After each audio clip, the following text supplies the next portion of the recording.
Hello and welcome. Today we're going to talk about child support and welfare in the United States.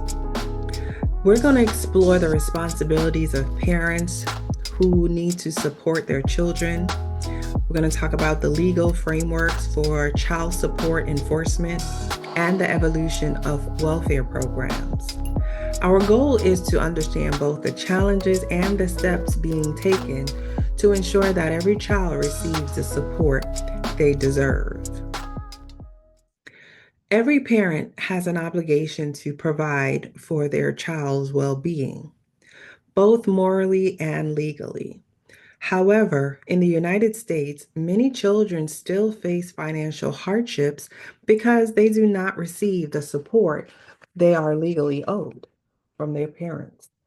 This can be due to factors such as job loss, inability to pay, or sometimes even a deliberate choice to shrink their responsibilities. For example, consider a non custodial parent who loses a job due to economic downturn. This situation highlights the complexities of enforcing child support when financial realities change. So, recognizing the gap between obligation and action, federal and state governments have tightened the penalties for failing to pay child support.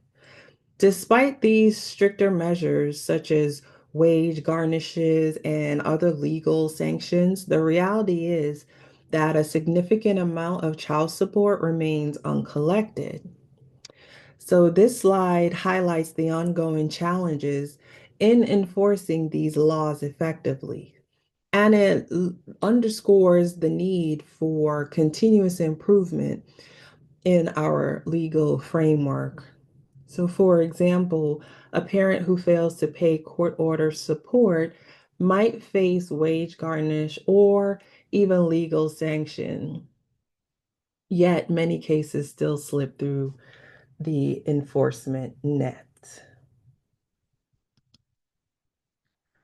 The role of the Office of Child Support Enforcement. So, at the federal level, the Office of Child Support Enforcement is charged with enhancing the collection and distribution of child support. So, each state has similar offices that work together with the Office of Child Support Enforcement to pretty much streamline processes and ensure that support orders are implemented effectively. So, for instance, in many states, local offices collaborate to swiftly establish paternity and set up support orders. This coordination is vital for delivering timely assistance to families in need.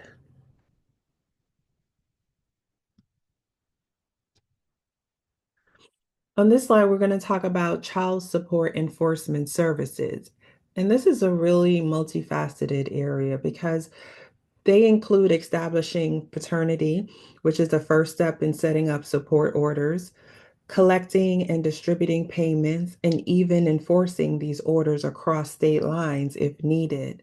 Additionally, these agencies are responsible for establishing and enforcing medical support orders, locating parents who have become absent, and reviewing support orders to adapt to new circumstances.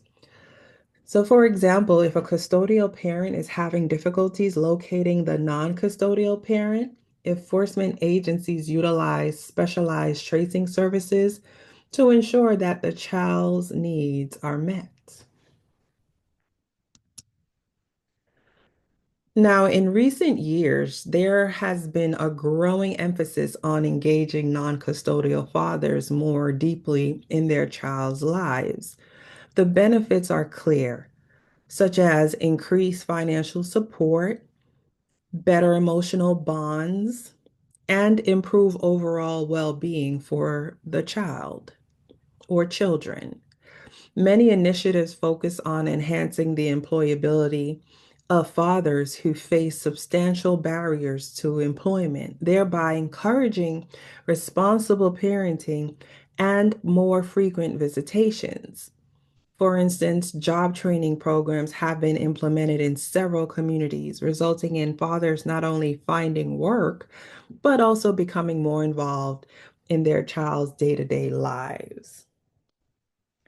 Now, to compare to international approaches, internationally, several countries have adopted a different approach to child welfare. Rather than relying solely on means-tested assistance, many nations provide universal children allowances and subsidized childcare.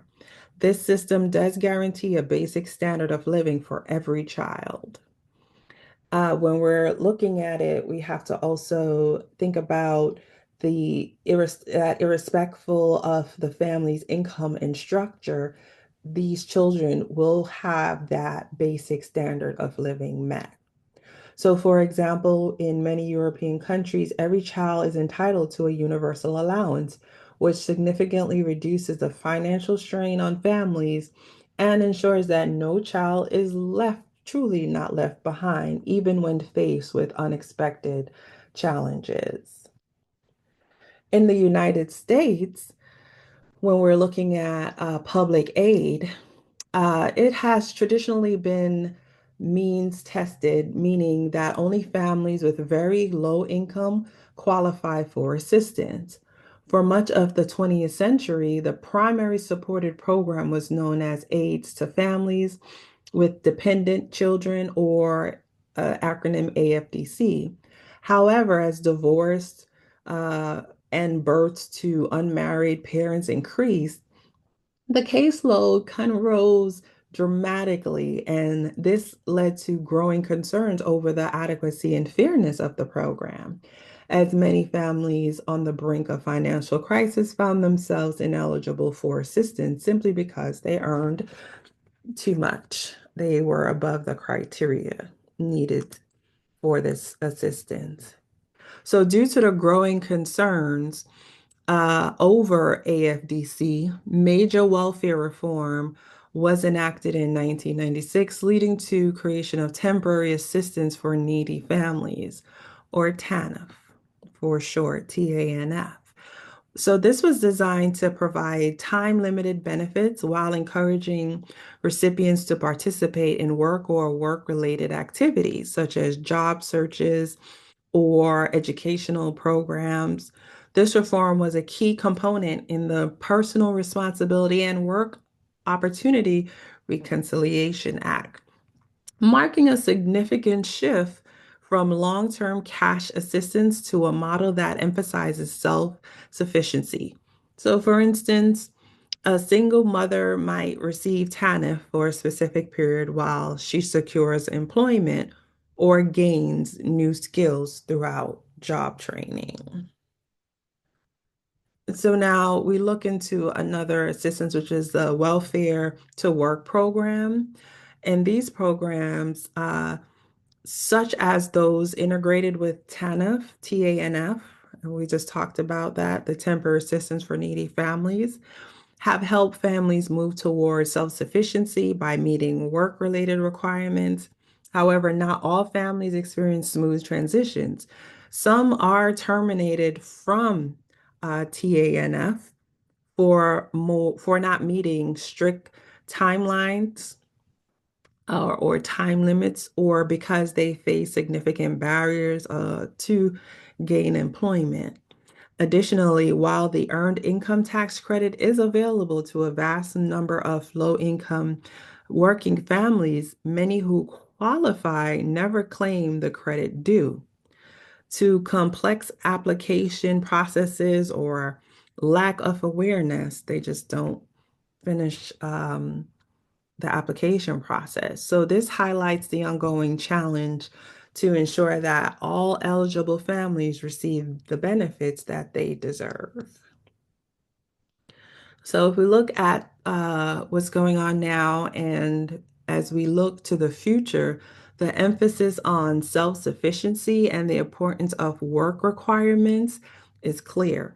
Over the past 2 decades, since 1996, welfare reform, the public and policy makers alike have increasingly favored programs that encourage employment over long-term cash assistance.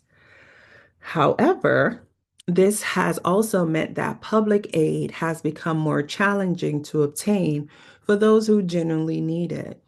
So, future policy reauthorizations are expected to continue prioritizing work requirements and swift exits from welfare programs. For example, we may see more robust employment support systems designed to help individuals overcome barriers, ensuring that the transition from aid to independence is as smooth as possible.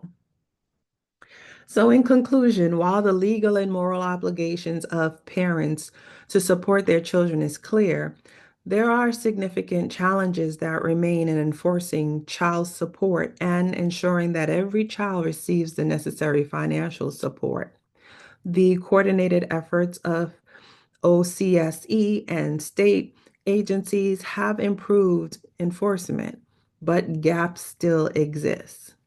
So, meanwhile, welfare reforms from AFDC to TANF reflects a national shift towards promoting self-sufficiency through work requirement and welfare exists. As we move forward, policies will likely continue to balance the need for public assistance with an emphasis on work and responsibility. Thank you for joining me today as we explore these complexities, yet critical issues.